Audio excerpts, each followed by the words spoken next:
Thank you, Ronald, for your kind introduction. I am the moderator for Session 4, Panel Discussion 2. We have heard a lot about the experiences of different countries promoting GAP among the growers in their respective regions. This afternoon's discussion will revolve around opportunities and challenges of Gaap certification for smallholder farmers in Taiwan. We will talk about the challenges they face and the opportunities embedded in the context. We have invited the following panelists who will be joining us today to share with us their opinions and expertise. We would like to welcome Ms. Pei-In Lin. She is the co-founder of Good Season Fruit Co. Taiwan. They grow custard fruit of 17 hectares. So we would like to welcome her. I would also like to welcome Ms. Jen. She's a manager from the Agricultural Products Approval and Certification Center, National Chongqing University, Taiwan. She has over a decade of experience helping farmers gain approval and certification in Taiwan. So we would like to welcome her. And we would also like to welcome Dr. Wong from the Tropical Fruit Lab in Kaohsiung, of the Kaohsiung Dairies under the Council of Agriculture. They have worked with the local growers, particularly those in southern Taiwan, to obtain and participate in Gaap certification. Lastly, we would like to welcome Dr. Lin. He's the emeritus professor from the National Taiwan University. He will talk about the development of Gaap in Taiwan and the promotion of Gaap, his suggestions and comments in terms of how to popularize Gaap in Taiwan.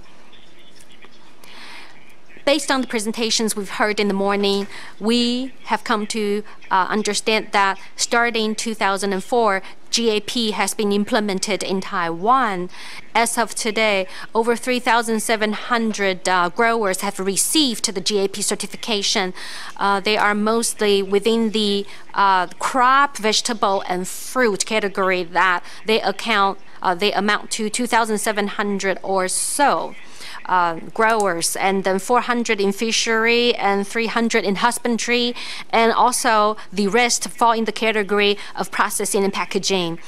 And in terms of fruit, we have 831 Gaap certified growers here in Taiwan. So we have come a long way. And let us turn our attention to other topics we have talked about, which is the promotion of Gaap. Since the introduction of Gaap in Taiwan, we have encountered many obstacles in terms of promoting the system.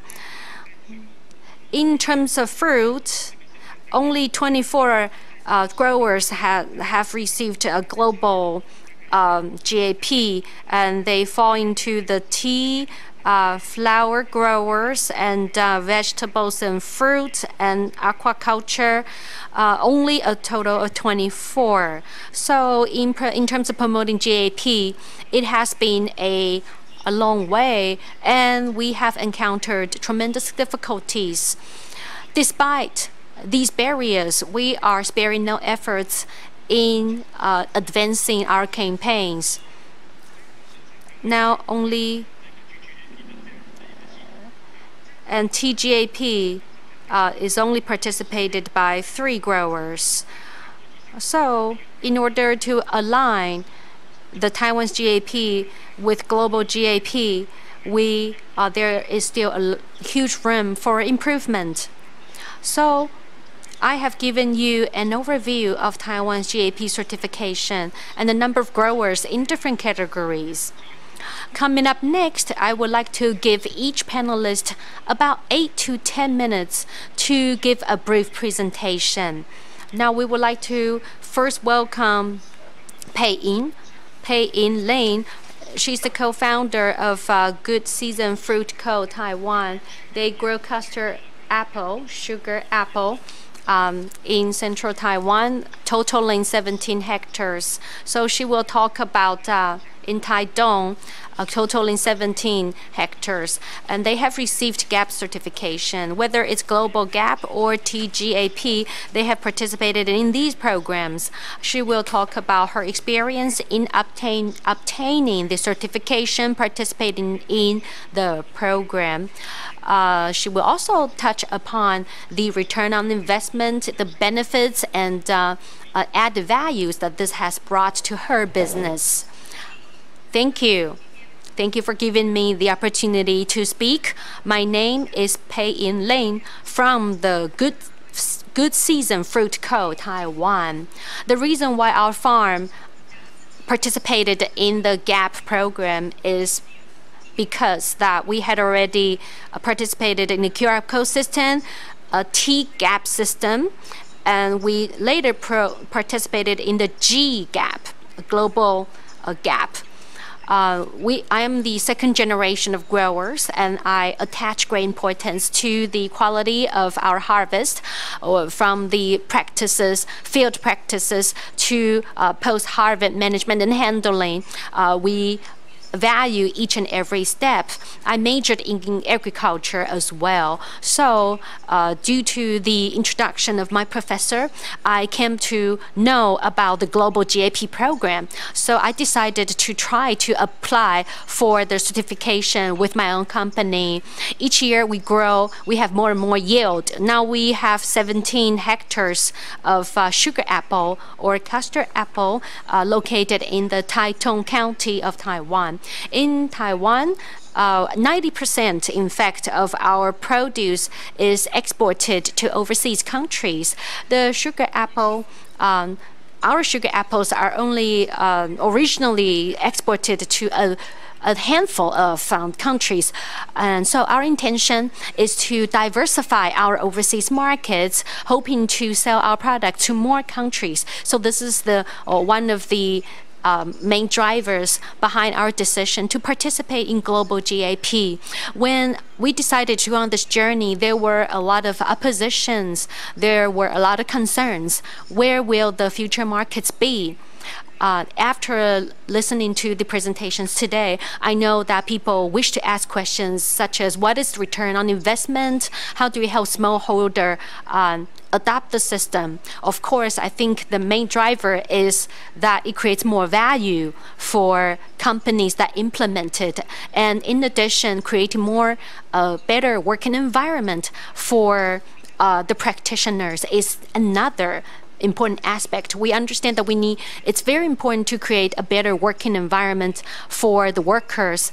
Because of our participation in GGAP, we needed to pay more attention to the working environment and condition, environmental issues, and welfare, employee benefits. So because of our participation in GGAP, we became aware of more aspects of our operation, which was a change for the better. So for us, it was a complicated process. However, once we get started and gather the momentum, it stopped being too difficult.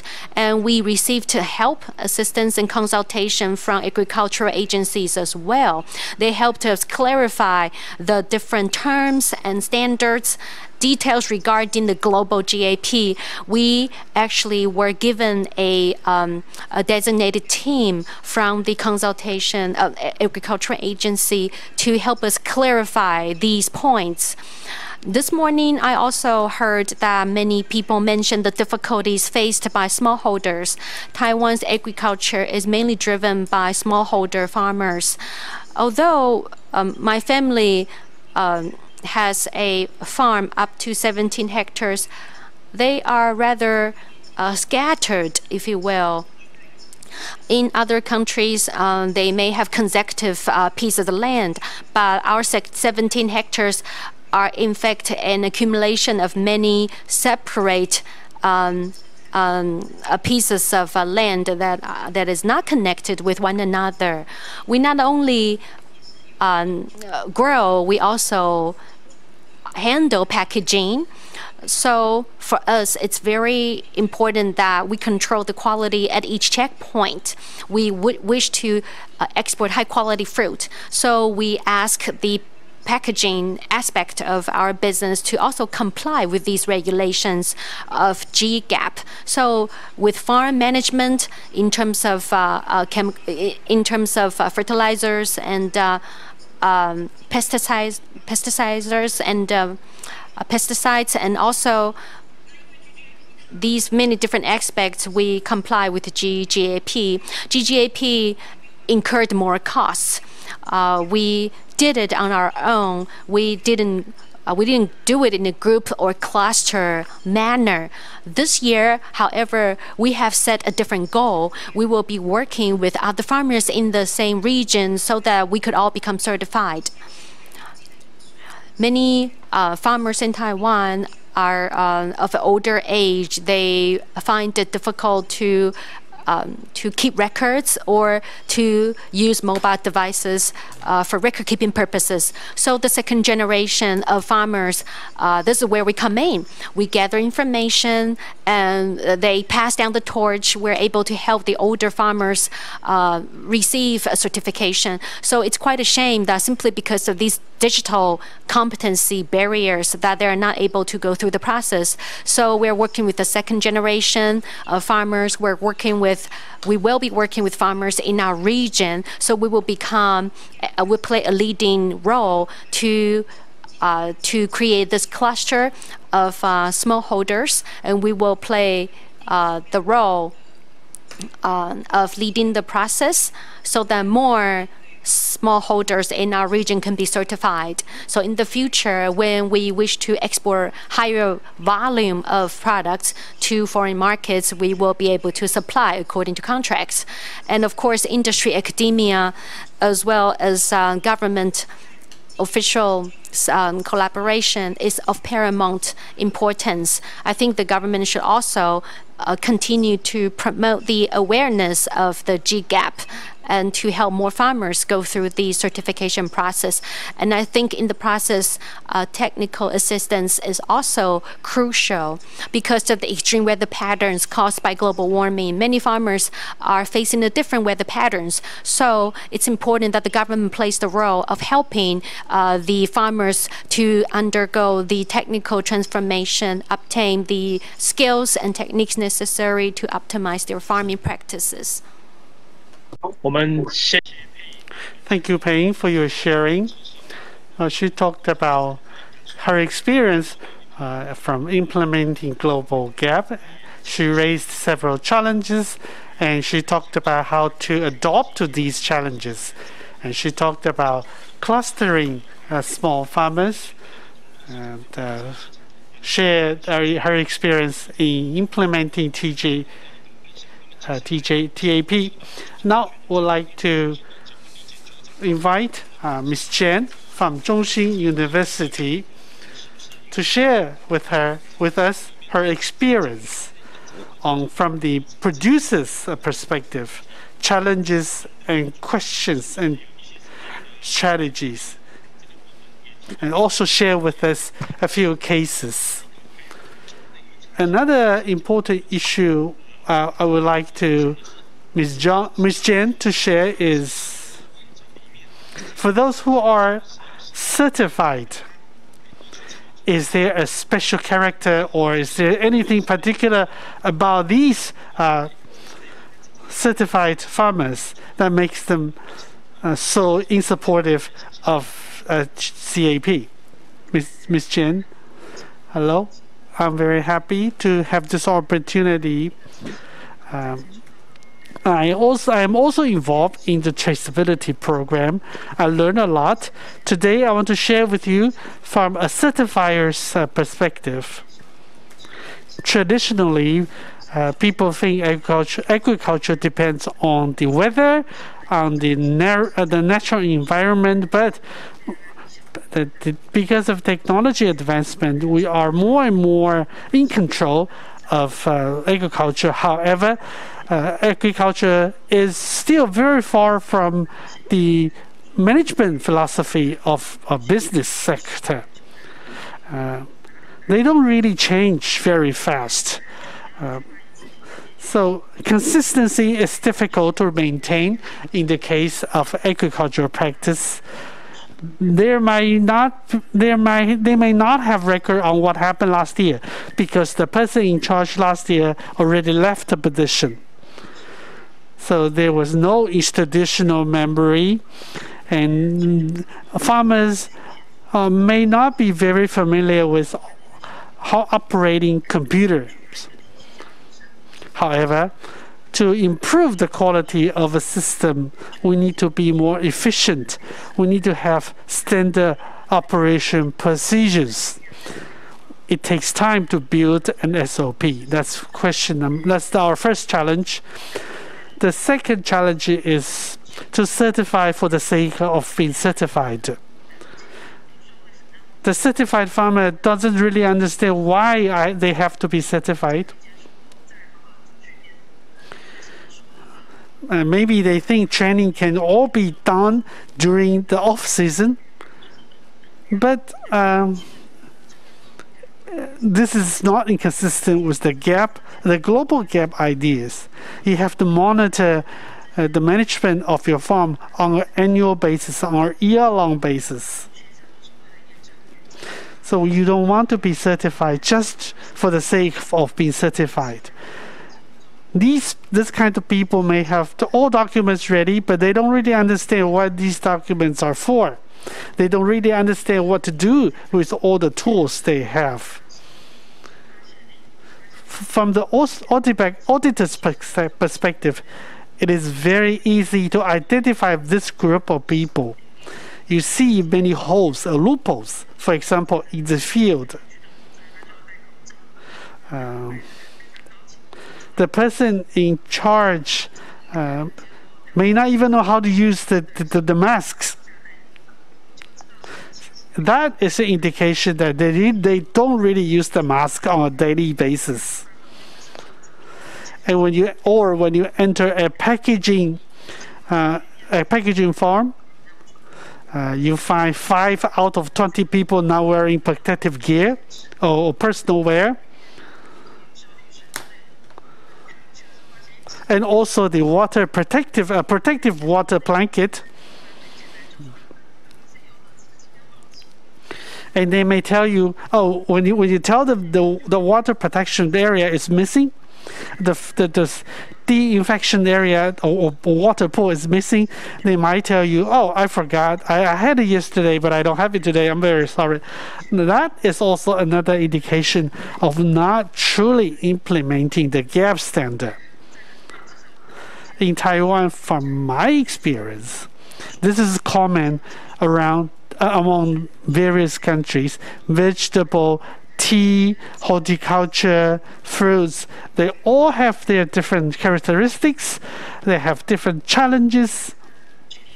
For example, for vegetable and fruits, or lettuce for McDonald's, the buyers emphasize very much the importance of post-harvest processing. For example, they ask very specifically how to process lettuce when you wash them.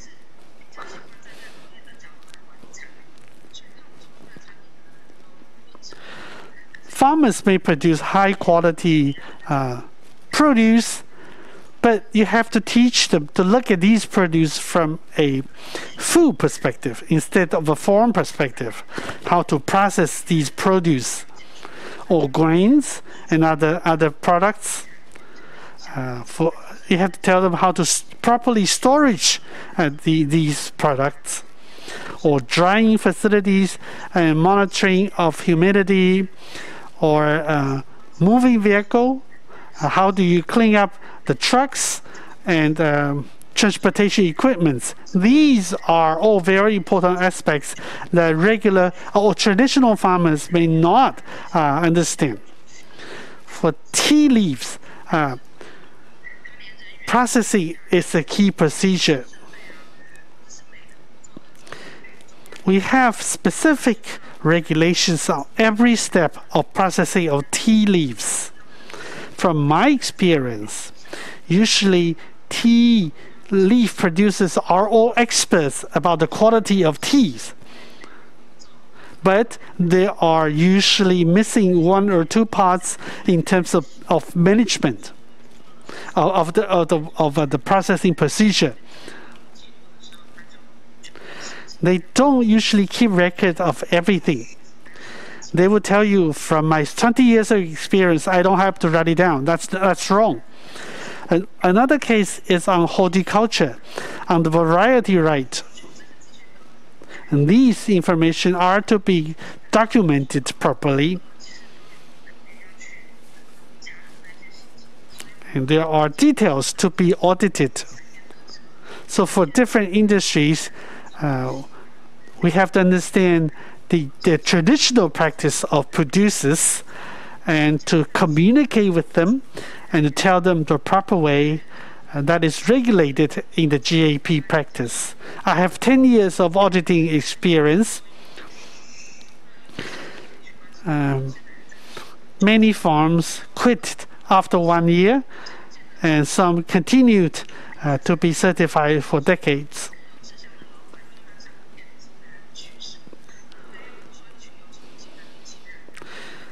In my experience, I've met a group of young farmers who were ambitious at the beginning. They knew the importance of GAP, and who gave up during the second year. And there were also positive feedbacks from certified farmers. I was told by a certified farmer that through Gaap, he was able to sell his product to Olympics in Japan and increase the market share in Japan. So however, after all, I am an auditor, not a consultant, but I receive lots of questions.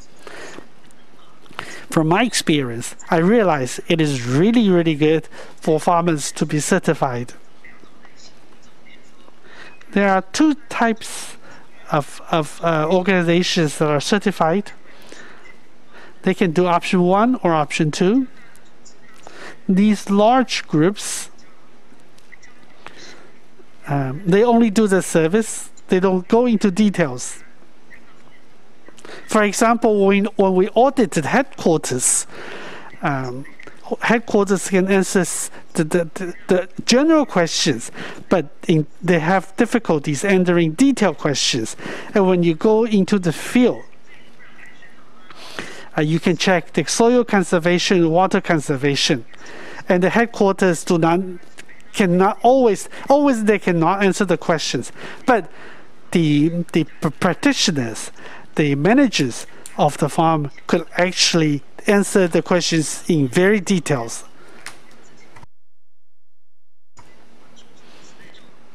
So there is miscommunication between the headquarters and the farmers within a large organization. Another group of farms being certified the farms are managed by a group of friends who share a common goal. They work very hard, but they did not know, they are not aware that they have to write down everything. I usually ask them to show me the record of their internal communication. And they show me we lie to each other every day. So there are different ways of communications, of course. I would accept any honest and genuine communication.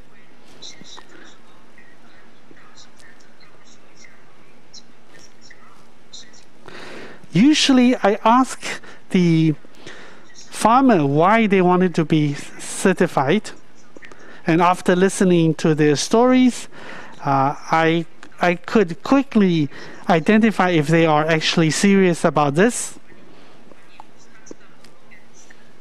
If they really know what Gaap is all about, or global Gaap is all about, I will ask about how they solve their problems. Many years ago, I also ran into a farmer who knew nothing about global Gaap, They didn't know if they did not even know how to report their risk profile. So I have to taught them from the very beginning. I have to teach them from the very beginning and show them a complete procedure and then ask them to re-evaluate if they wanted to be certified. For producers who work really hard, I will ask them in details. I tell them spend 1 year to build a basic profile of records.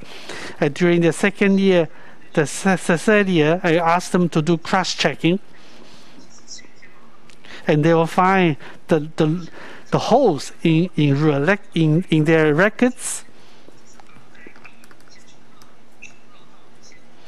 And through cross-checking, they can find their weakness and find out how to work out the solution to their problems.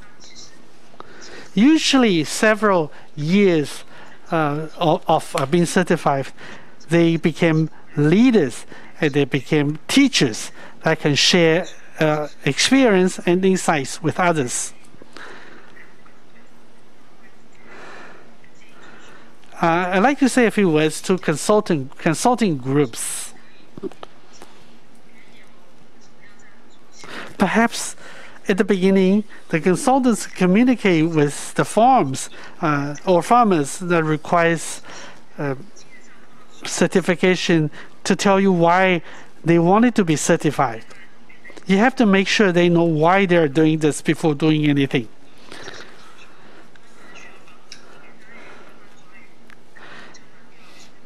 I think hands up is more important than handout. We have a lot of hardworking consulting groups. I'm happy with the current development, the current trend. We need time to establish a well-functioning system. We should work together. Auditors, certification body, in the industry should work together. We keep learning. Global Gaap is evolving very fast. If you don't improve, you're actually going backwards. So this is my brief sharing of my experience. I believe all the participants are very experienced and people who care about this topic. I hope my sharing can help to contribute a little bit. Thank you. 从集合的面向来跟我们分享说，在整个发展的。Thank you for sharing with us your thoughts. You talked about the smallholder farmers' challenges and opportunities in participating in GPA programs and the importance of clarifying the terms and conditions of the GAP programs for the smallholders. Next, we would like to invite Dr. Wong. He is the head of Tropical Fruit Lab, Kaohsiung, Darius Council of Agriculture. He has been working with local farmers in applying and promoting GAPs. So we would like to ask Dr. Wong to share his experience with us. Which of the farmers that he's working with are doing well, their incentives for participating in Gaap or global Gaap programs. How do they find a product niche for their agricultural produce? How do they expand markets for the sales of their GAP certified products? So he will speak from his experience and give us some case studies based on his experience. Please welcome Dr. Wong. Hi, my name is Wong. We are from the Tropical Fruit Lab. We are part of the DARIT system, the extension system, agricultural extension system. We are at the forefront of working with farmers in Taiwan. We are familiar with the global Gaap system about 13 to 14, 15 years ago, thanks to Dr. Lane. From National Taiwan University, we're now fact-finding trips to Brazil.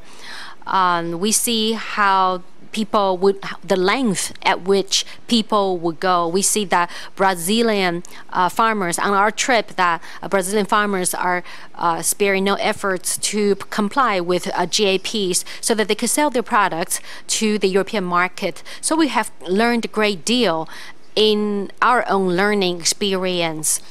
Because of the food supply chain that is being built from Taiwan to supply the food needs during the Tokyo Olympic Games, this issue has again come into people's attention. People are becoming, or farmers are becoming, increasingly aware of why they need to do it and importance and the return on investment of doing it. So what we have been doing is that we are working on important crops: mango, lychee, dragon fruit, tea. We are working on these crops as our major emphasis in order to persuade smallholders in these categories to participate in global GAP. The goal is to help them to better improve and optimize their agricultural practices. It is only a means to an end. Getting GAP certification is only a journey that will lead us toward better agricultural practices. Gaap can be treated as a rule book or a manual for ensuring good agricultural production methods or practices in order to realize the goal of agricultural sustainability as well as environmental sustainability. So we need to think about the farmers' needs. So whether it's T-Gaap or G-Gaap, this is our starting point. For the growers, they focus on growing plants.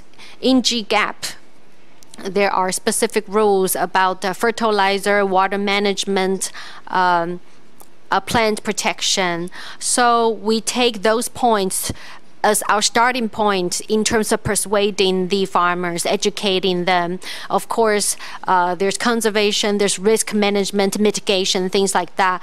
That will come at a later stage of our communication and conversation with the farmers. Normally, farmers intend to enlarge their market. They want to scale up.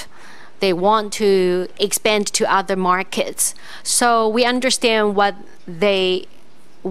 concerns them, what they ultimately would like to achieve.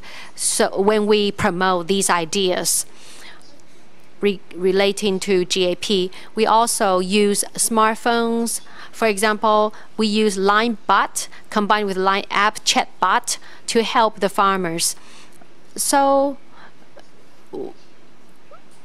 And then we also create apps so that the data they've been uploading to the cloud can be aggregated and output in the forms of Excel files and tables, making the process a lot easier for them. For example, we have developed the smart agriculture, smart irrigation and fertigation system.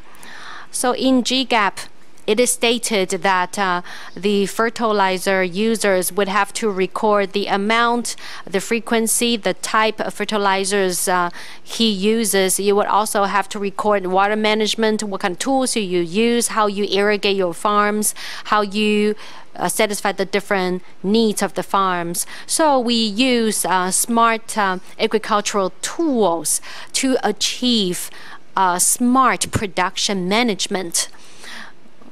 And also another aspect is smart notification or smart implementation. Smart notification meaning we would notify the farmers, oh, this at this stage, this is what you need to do.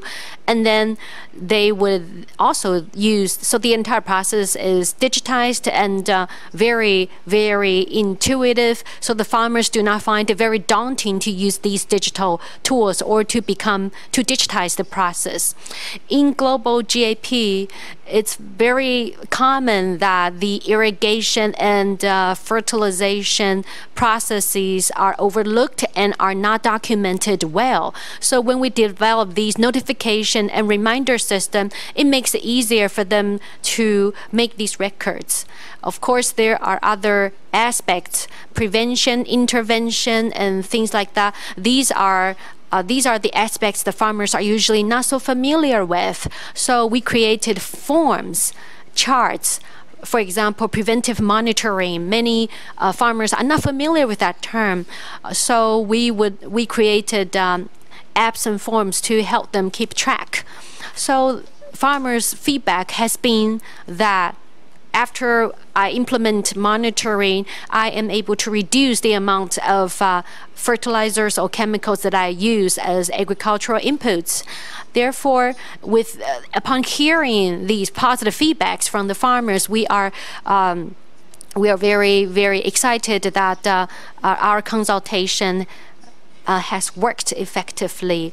And in terms of history and risk analysis, assessment, these are also areas the farmers do not really specialize in. So we also help them with regard to, for example, production history. Let me give you an example. Now, say there is a netted cultivation of papaya, about 10 hectares. I remind them, oh, you will need to understand the record or the history of the soil. So upon doing that, they discover problems with the soil that they intend to use. So they are able to improve the soil quality before planting. So the farmers came back to me and said, oh, it is actually very beneficial to look at the history of the farm, to look back at the history, for example, of the soil, because the soil is the basis of all plantation and cultivation process. So when it comes to understanding the history of the farm and risk analysis, these are aspects that the farmers were originally not so familiar with, but now they see the benefits of emphasizing and paying attention to these points. So this has reduced possible losses, and this has strengthened their awareness of risk management and mitigation. And this also teaches them the idea of standard operating procedures. This helps them. Once you have a solid foundation, you're able to scale up. When more and more partners join the group or co-op, they will be telling the newcomers that you have to comply with these rules and practices before you become a member, before you can become a member of the organization. So this also prompted and has led to organizational changes of the group. So it comes from within. It comes from within the farmers. It's not just the intention of wanting to become certified. It really is ultimately about doing a better job, producing better quality produce. Many farmers ask us questions such as the following. They ask me, what is the difference? Why do I need to become Gaap certified? What benefits does it give me? I think the benefits can be manifested in the distribution channel. For example, the large buyers, the large supermarkets, mega markets, and the retailers, they want to purchase from someone who could supply stable quality products. For example, when we visited one of the largest retailers in Taiwan, this retailer supplies to PX Mart, the largest and the most widely distributed supermarkets in Taiwan. This supplier said to all its suppliers, namely the farmers, you would have to have TGAP. You have to become TGAP certified before you could supply to us. However, when you talk to someone who just sells to smaller stores, they do not really require farmers to become TGAP certified. So if you are in that portion of the market, you will not feel the tangible benefits of becoming Gaap certified. So in Taiwan, a lot of people on the purchasing end are not really aware of the potential of the farmers, because they only see the need of the purchasing end or the demand end. They really look at two aspects of the product: quality or specifications, and food safety. Not so much on whether the farmers are certified. And for the small farmers, sometimes they produce products that come in different size categories. So we need to focus on quality, specifications, and traceability for the smallholders. So through this process, and based on the 2 points I just mentioned, the traders need to communicate more frequently with the producers, with the growers.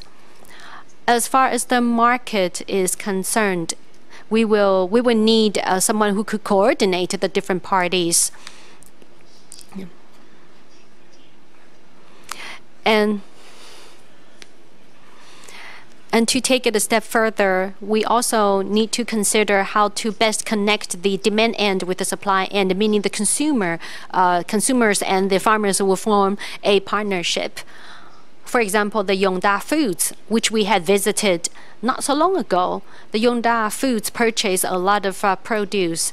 They categorize all the produce they buy in 3 categories: the organic, quasi-organic, and the traditional, and they attach different price tags to the 3 categories. So farmers, in order to get a better price, would actually want to apply for Gaap or organic certification.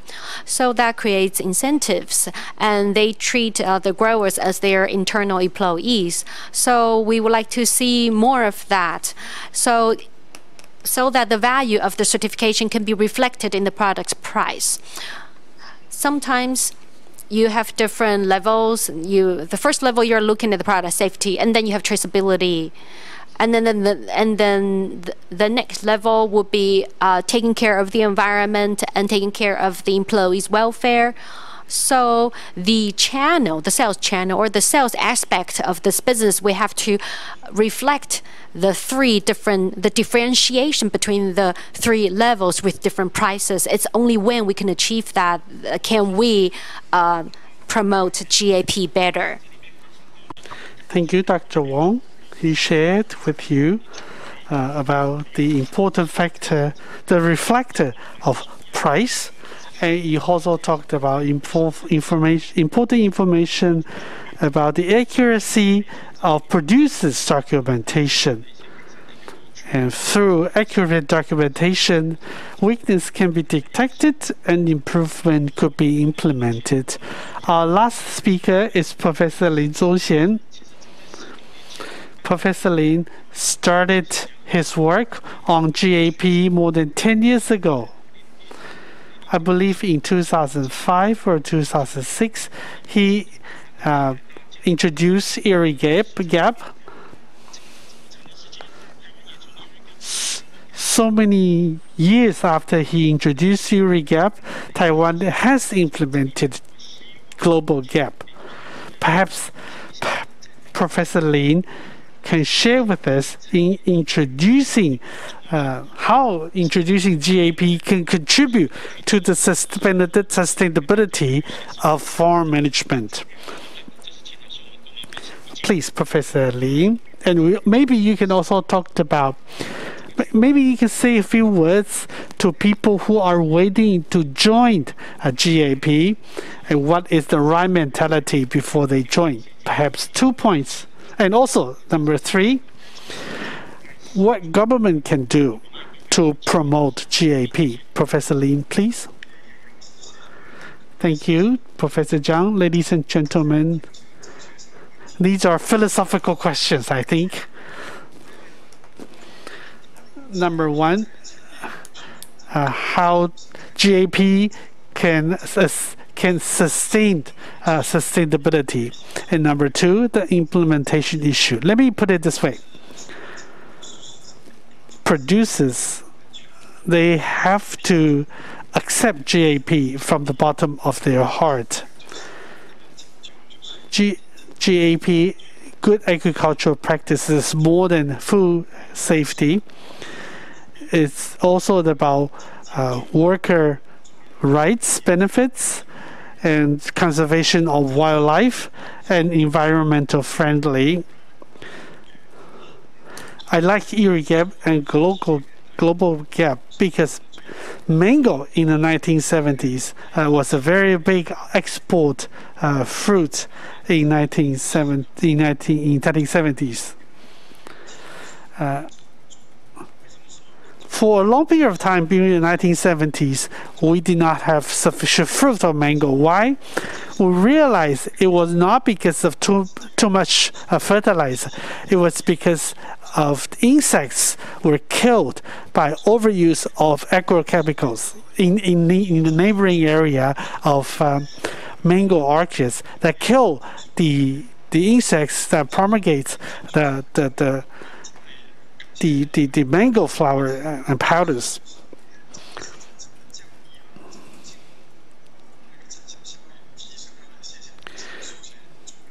I'd like to thank Dr. Zhang for helping us working out the problem.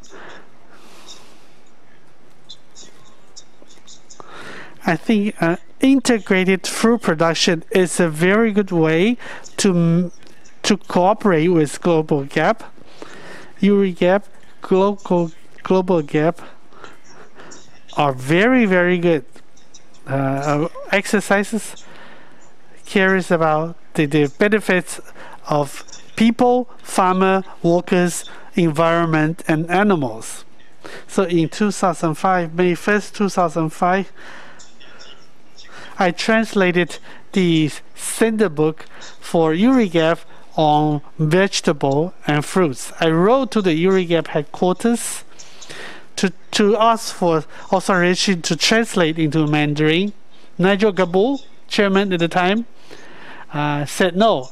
He needed to obtain China's approval before translation could be done in Taiwan, but Taiwan is not China.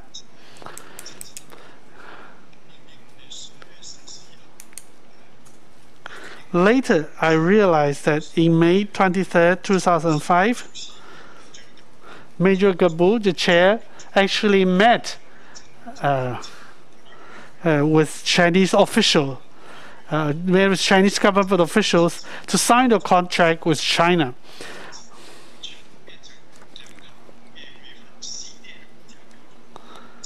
And then China translated the GAP to be China's national regulations. They announced in 2005 and went into effect on 2006, May 31st. China wanted to do GAP to export their fruits.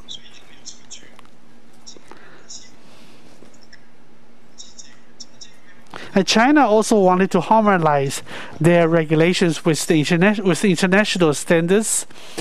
And through benchmarking in 2009,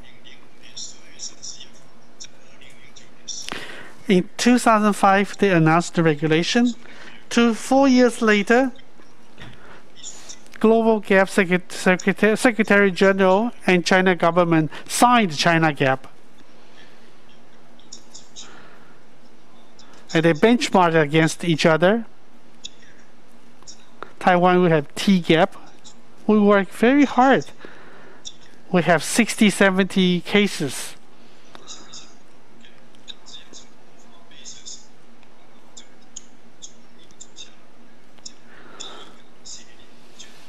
But global GAP is very, very efficient. They have a starting point and work from there. And the Taiwanese banana, pineapple, papaya are allowed to sell our products. Taiwan are allowed to sell banana, apple, and papaya to Tokyo Olympics. How are we able to do that? Because we have TGAP plus. In the regulations, we cared about workers' human rights and the environment as well. So we have to really carefully benchmark Thai Gaap with GGAP. I have been promoting this for many years, but to no avail. I think it's very important to benchmark Thai TGAP against the global GAP. I visited Zespri twice. I look at their total quality management.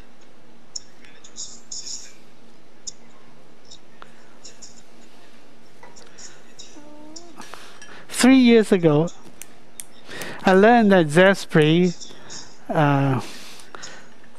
helped 900 farmers to apply for SGS certificate. 900 farmers to share one certificate. Do you know how much they spent on that certificate? Everybody saved a lot of money. Perhaps Taiwanese government can do the same thing. How can government help farmers? We have a lot of cooperatives.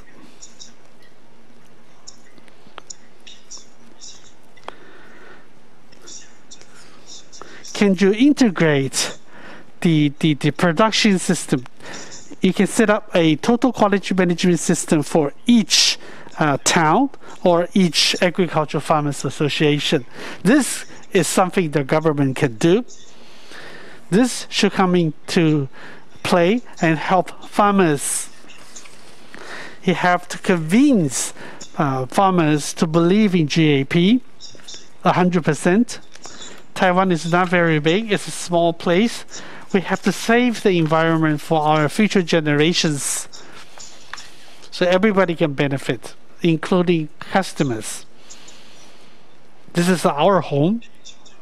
Ms. Lin also talked about employee benefit. This is also very important.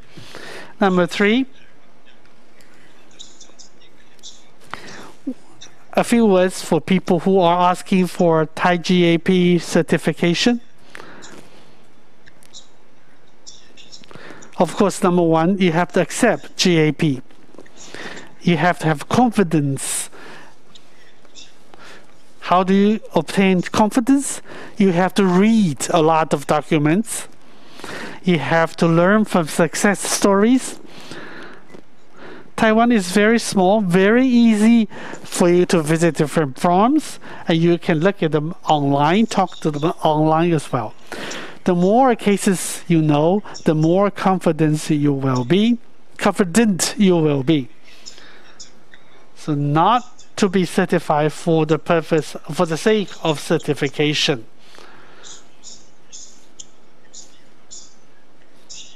Don't do lip service, otherwise you will be cheating yourself, you will be cheating everybody else. It should not be a show, it should be something for yourself.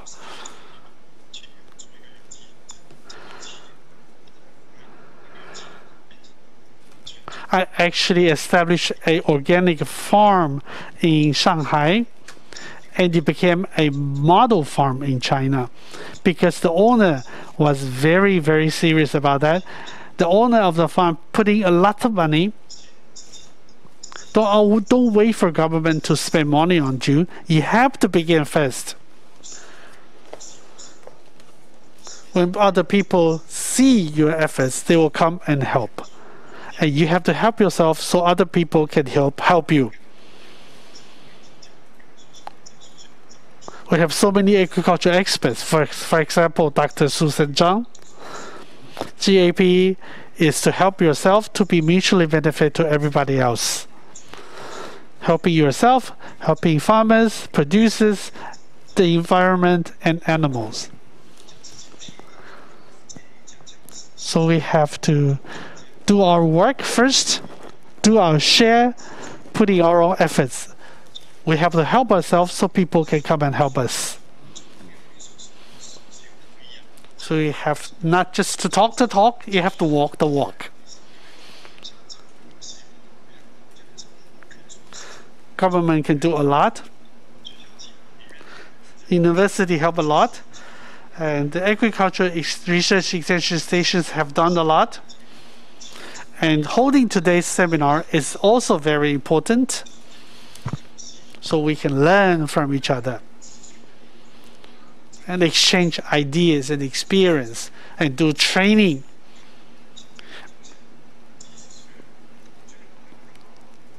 Perhaps I can also contribute. I can act as a consultant.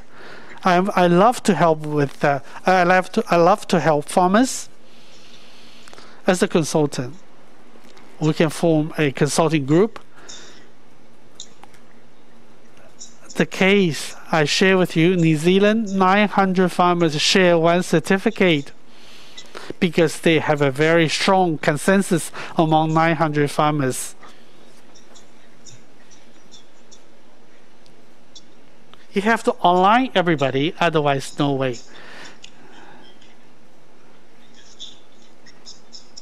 T-Gap Plus started in 2020. What happens? What is going to happen after Tokyo Olympics? You have to help organizations to manage their supply chain. I'm waiting for your call to help. Thank you very much. Thank you. Thank you, Professor Lin. You have to accept GAP. This is very, very important. You just do it. So in this section, we're about running out of time. We'd like to thank all 4 presenters.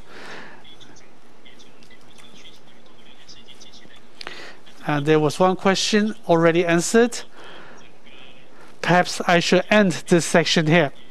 Once again, thank you very much. This is a wonderful session. We have seen clear what future will be like. Thank you very much.